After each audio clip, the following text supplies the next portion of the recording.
Selamat pagi saudara dan sahabat dimanapun Anda berada. Senang berjumpa di dalam One Verse a Day. Kita mau merenungkan firman Tuhan. Sebelumnya marilah kita berdoa. Ya Allah, kami sungguh bersyukur untuk hari baru yang Tuhan beri, untuk kekuatan, iman, pengharapan di dalam Tuhan. Kami mau belajar dan merenungkan firman-Mu hari ini. Biarlah Engkau hadir, melawat, dan menerangi kami semua. Terima kasih Tuhan. Di dalam Kristus kami berdoa. Amin.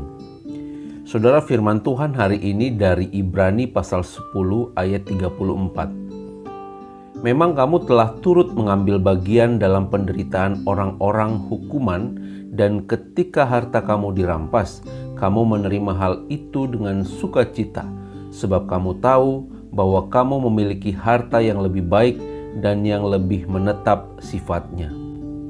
Penulis kitab Ibrani mendorong jemaat Kristen untuk tetap tekun menjaga kesucian hati dan kemurnian nurani mereka dari tantangan dan penderitaan, serta saling menopang dalam mempersiapkan diri menyongsong hari kedatangan Tuhan. Sahabat, surat Ibrani ditulis ketika jemaat Kristen dicurigai oleh masyarakat dan pemerintah setempat. Jemaat Kristen pada umumnya tidak mau bergabung dengan perkumpulan-perkumpulan setempat yang mengikrarkan sumpah-sumpah rahasia serta menjalankan berbagai upacara yang bertentangan dengan iman Kristen. Oleh karena itu mereka mendapat perlakuan yang tidak menyenangkan dan tidak adil. Ada pula yang harta bendanya dirampas ataupun ditindas oleh pemerintahan Romawi karena mereka menolak bersumpah setia kepada kaisar atau menyembahnya sebagai dewa. Penulis mendorong jemaat Kristen, meskipun mereka mengalami penderitaan dan aniaya, hendaknya mereka tidak melepaskan iman percaya kepada Tuhan, karena besar upah yang menanti di depan. Tekun dan bertahan untuk melakukan kehendak Allah, sebab menurut penulis, Yesus akan datang tidak akan lama lagi. Saudara, hati-hati dengan keadaan yang dapat menggoda dan menipu kita. Keadaan baik maupun keadaan buruk, kondisi nyaman ataupun kondisi sulit, itu sama-sama dapat menjatuhkan iman seseorang. Itu sebabnya kita diingatkan hari ini untuk tetap setia dan tekun menjaga iman kita di dalam Tuhan.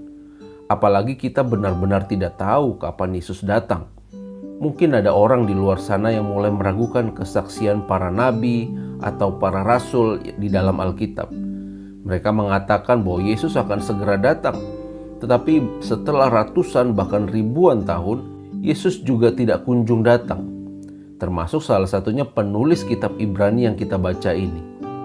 Saudara, sekali lagi memang tidak ada yang tahu kapan saatnya tiba. Tapi meskipun demikian, itu bukan berarti bahwa kita bisa hidup sesukanya dan menunda-nunda membangun iman percaya kita. Saudara, kalau kita menunda-nunda, kalau kita membiarkan, lama-kelamaan kita akan lemah juga, akan terpengaruh juga. Kalau tidak dibangun secara aktif, hati-hati saudara, iman kita bisa mati.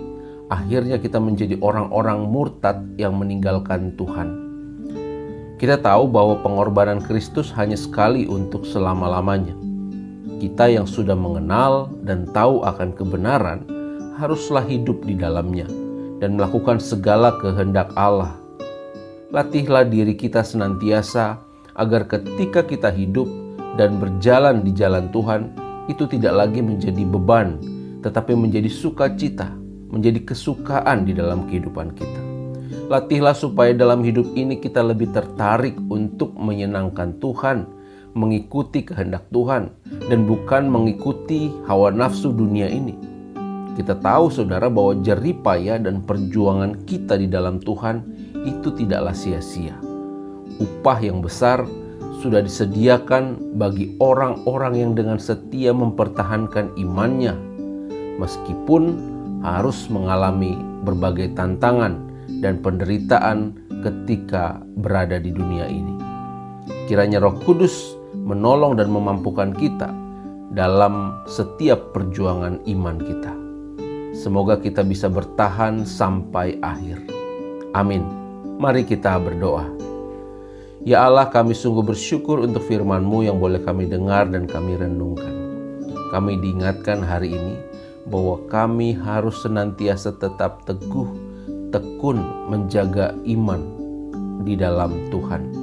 Bapa, kendati tugas ini tidak mudah, kami senantiasa diperhadapkan dengan berbagai tantangan dan penderitaan sebagaimana yang dialami oleh jemaat Tuhan di Ibrani. Kami melihat di depan bahwa Tuhan sesungguhnya sudah menyediakan upah yang besar bagi orang-orang yang setia di dalam Tuhan. Terima kasih Bapa, pegang tangan kami di dalam memenuhi panggilan-Mu ini. Di dalam Kristus kami berdoa. Amin. Tuhan memberkati kita semua, saudara.